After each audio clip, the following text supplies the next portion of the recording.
Welcome to the Industry Show, Get Funded series, where we are committed to helping startups with their fundraising goals. I'm your host, Nitin Bajaj, and joining us today is Ross Fruin of GridRival. Ross, welcome. Thank you. Thanks for having me. A pleasure to be here today. Tell us about GridRival. What problem are you guys really solving? Yeah, great question. So GridRival is a fantasy sports and sports betting startup. And we are a little bit unique in that we are focused exclusively on motorsports. You'll probably see by my gear and some of the stuff in my office that I'm a diehard race fan and have been my whole life. You know, the fantasy sports and sports betting spaces are two that are both very, very hot right now in the United States, but are also growing globally. One of the things we noticed, motorsports fans were really ignored when it came to the fantasy sports space. And so our story actually started, I was at a race in 2016 and we had rented an RV and we were staying along the back straight actually at Circuit of the Americas. And I remember on Thursday night before the race, I was inside the RV and I could hear my friend and I could hear him screaming. It turned out that he was actually watching a football game and he was yelling at the TV because his fantasy team was losing. That was kind of the aha moment for me. I really started to dig in, and when that happened, I was like, gosh, I wish something existed at that level that you know, for the sports that I love and that got me engaged at that depth.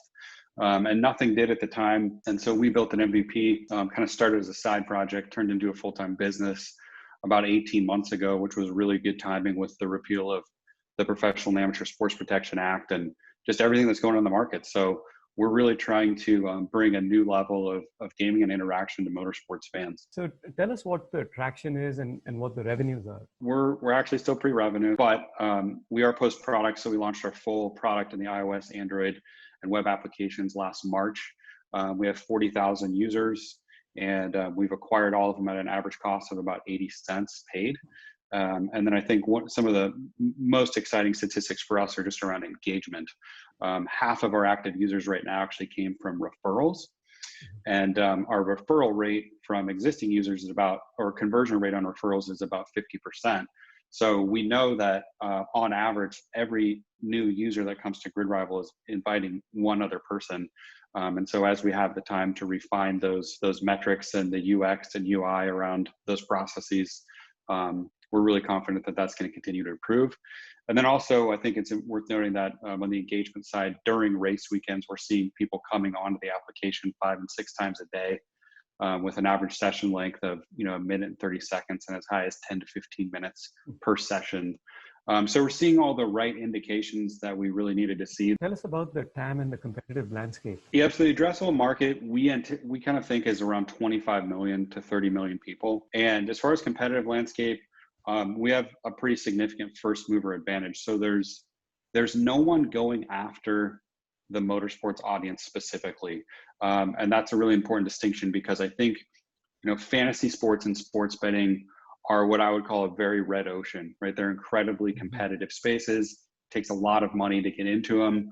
But where we identified blue oceans existing are when you're going after unique audiences in a really specific manner. So we do have like some potential competitors or some overlap. DraftKings and FanDuel and some of those bigger players have daily fantasy sports games for NASCAR. They've kind of taken the same mechanics that they use for American football and they try and jam racing into it. Most motorsports fans are pretty peculiar and they're going to tend to gravitate towards something that's built for them and as consumed and engaged by other people like themselves. Let's go more specific and talk about why an investor should be interested in investing. So I think 2 things come to mind.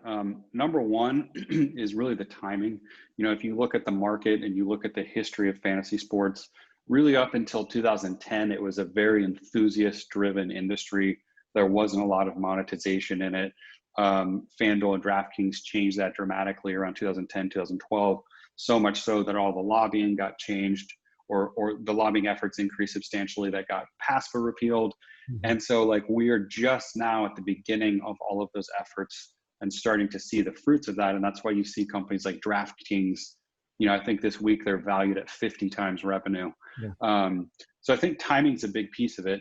And there's 2 other things too.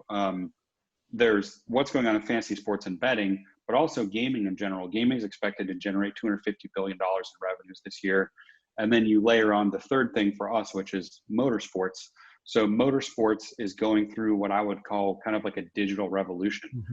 For the past, I'd say 15 years, really up until about 2018, I really considered motorsports across the board to be a laggard when it came to anything related to digital or fan engagement when you compared it to, football and basketball. And that's all starting to change as well right now. So all that to say, the timing is probably never been better and probably won't be better than it is right now.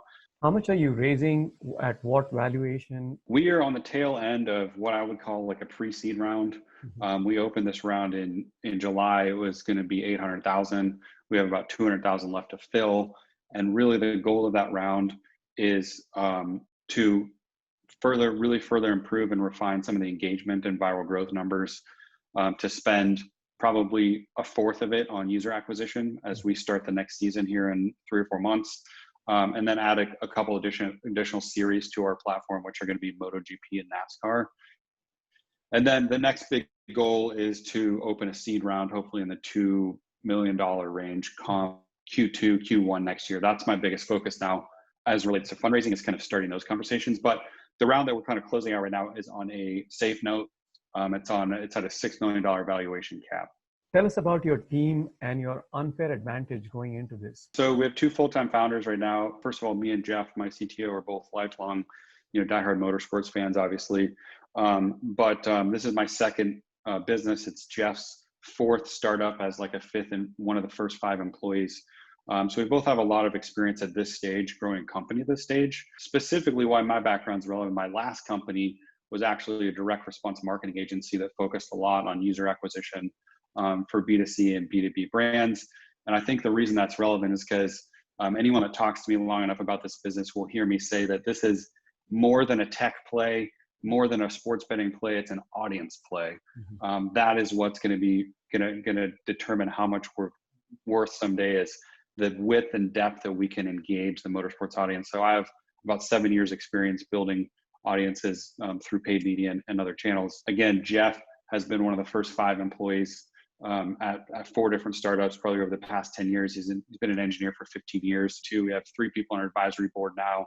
One of them is 32-time IndyCar winner and 2003 world champion Paul Tracy. Tony Calderon was the producer of a documentary on Netflix called The Gentleman Driver. Bruce Knox was one of the key people that helped actually bring Formula One back to the United States in 2012.